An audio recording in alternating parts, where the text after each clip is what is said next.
अस्सलामुअलैकुम। उम्मीद है कि आप सब खैरियत से होंगे और दुआ है कि अल्लाह ताला आप सबको अपने हिफ्ज़ व अमान में रखे। जो एक वबा हमारे यहाँ फैली हुई है, अब तो बहुत ज़्यादा फैलती जा रही है, तो बस अल्लाह ताला हम सबको और हमारे बच्चों को, ख़ास तौर पर हमारे बुज़ुर्गों को इससे महफूज फरमाए। आमीन सुम्मा आमीन। तो जी आज हम बनाने जा रहे हैं पसंदे, और पसंदे हम बनाएंगे जी दम के पसंदे, ठीक है ना। तो इसके लिए हमने लिया है आधा किलो, मैंने इसके लिए पसंदे लिए हैं। अच्छा जी, और इसमें तकरीबन 1 प्याली के करीब जाएगा इसमें दही।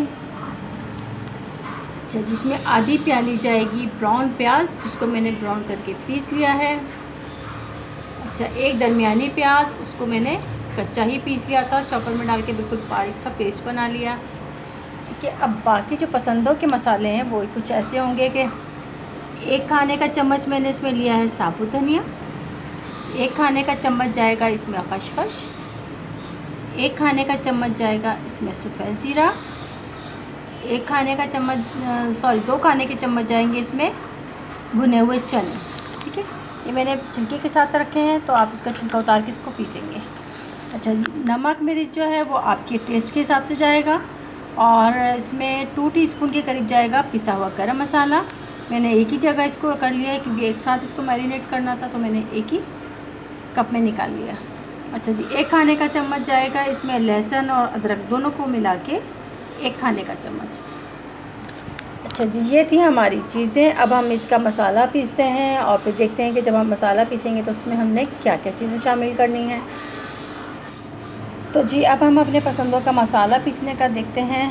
ये जो हमने सफ़ेद चने, खसखस, सफ़ेद ज़ीरा, साबुत धनिया, ठीक है, इन सब को हम पीस के बारीक पेस्ट बना लेंगे। इसका पाउडर फॉर्म में ले आएंगे हम इसको, और वो मैंने करके रखा है और अभी आपको मैं दिखाती हूँ थोड़ी सी चक्का बना के। ये देखिए, ठीक है, ये मैंने पाउडर इसका बना लिया था इन तीनों चीज़ों का।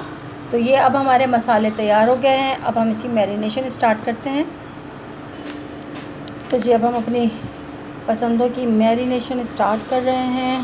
तो अब हम इसमें डालेंगे सबसे पहले अपना ये लहसुन अदरक, ये गया, और ये जो हमने खसखस, चने, सफ़ेद ज़ीरा, साबुत धनिया पीसा था हम वो शामिल करेंगे।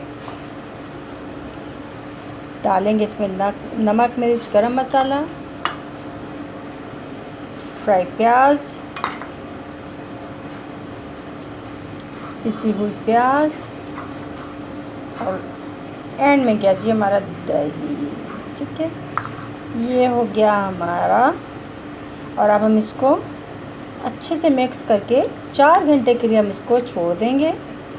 4 घंटे तक हम इसको मैरिनेट करेंगे, और अगर आप ओवरनाइट करना चाह रहे हैं तो भी आप इसको मसाले लगा के आप इसको फ्रिज में रख दीजिए, तो भी ये इसका और अच्छा फ्लेवर आ जाएगा। और अगर आप चाहें तो इसमें 1 खाने का चम्मच जो है वो कच्चा पपीते का जो पेस्ट है वो भी डाल सकते हैं। उससे ये होगा कि ये आपका जल्दी गल जाएगा, ठीक है। अदरवाइज़ अगर गोश्त ताज़ा है तो कितना प्रॉब्लम होता नहीं है, बड़े आराम से गल ही जाता है। और अब तो हर कोई कुकर में ही चढ़ा देता है भाई, लेकिन मैं कुकर में नहीं चढ़ाती हूँ, इसको सादा ही बना लेती हूँ। चलें जी, ये हमारा हो गया। अब हम इसको 4 घंटे के लिए छोड़ते हैं, और उसके बाद फिर हम अपना इसमें कुकिंग स्टार्ट करेंगे, और तकरीबन इसमें आधा कप के करीब इसमें हमारा कुकिंग ऑयल जाएगा, ठीक है। तो ये हो गया। अब हम इसको 4 घंटे का रेस्ट देते हैं, और फिर आपसे मिलेंगे 4 घंटे के बाद। तो जी ये हमारे पसंदों को 4 घंटे हो चुके हैं कि हमने इनको मैरिनेट कर दिया था, ठीक है। और वो ये बहुत अच्छे से इसके अंदर गोश्त में सारे इसके मसाले जो हैं और उनकी जो खुशबू है बहुत ज़बरदस्त सी आ रही है। तो ये हो गया है हमारा। अब हम अपना इसका कुकिंग का स्टार्ट करते हैं।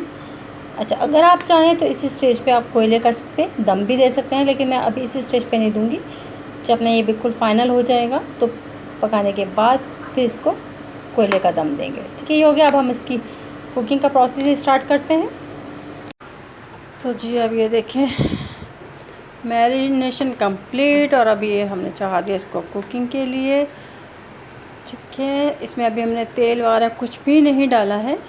अभी मैं इसको आंच स्लो करके दम पे रखूँगी इतनी देर के दही का और जो गोश्त का पानी है वो सब निकल आए, और फिर हम उसी पानी में इसको पका भी लेंगे, और उसके बाद फिर हम इसमें थोड़ा सा ऑयल डालेंगे और फिर देखेंगे कि इसकी भुनाई करनी है।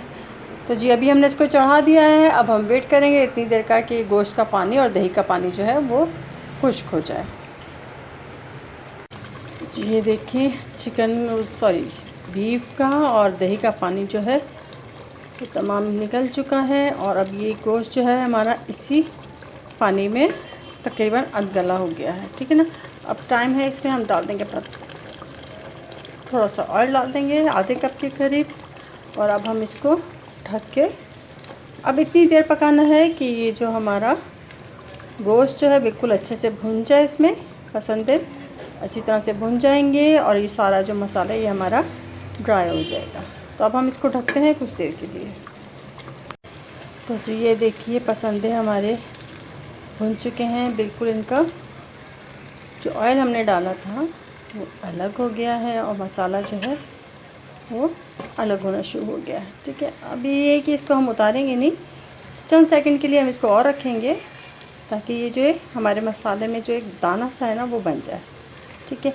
अच्छा, अब इसी स्टेज पे आप इसका नमक मिर्च चेक कर सकते हैं। अगर मिर्चें कम लग रही हैं तो आप थोड़ा सा इसमें मिर्चें डाल सकते हैं, चाहे तो आप काली मिर्च डाल दें, नहीं तो आप कुटी हुई मिर्चें डाल दें, और थोड़ा सा अगर लेमन जूस इसी स्टेज पे डालना चाह रहे हैं तो भी डाल दीजिए।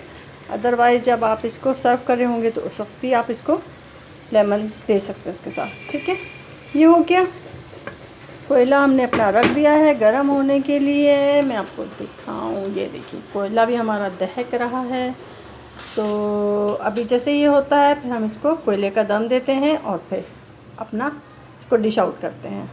ये हमारे पसंदे हो गए बिल्कुल डन। तो अब हमने इसमें एक ब्रेड का स्लाइस रख दिया है, और जो कोयला हमने गरम किया था दहकाया था वो हमने इसके ऊपर रख दिया है, और अब हम डालेंगे इस पर थोड़ा थोड़ा सा ऑयल और डाल देते हैं पानी। चलें जी, अभी थोड़ी देर के लिए हमने इसको छोड़ देंगे, और फिर देखते हैं 5-10 मिनट के बाद फिर इसको निकालते हैं। वैसे खुशबू तो अभी से बहुत अच्छी आ रही है। तो अब वेट करते हैं कि ये अच्छा सा हमारा स्मोक जो है पूरे हमारे पसंदों में रच बस जाए, और फिर हम इसको डिश आउट करते हैं।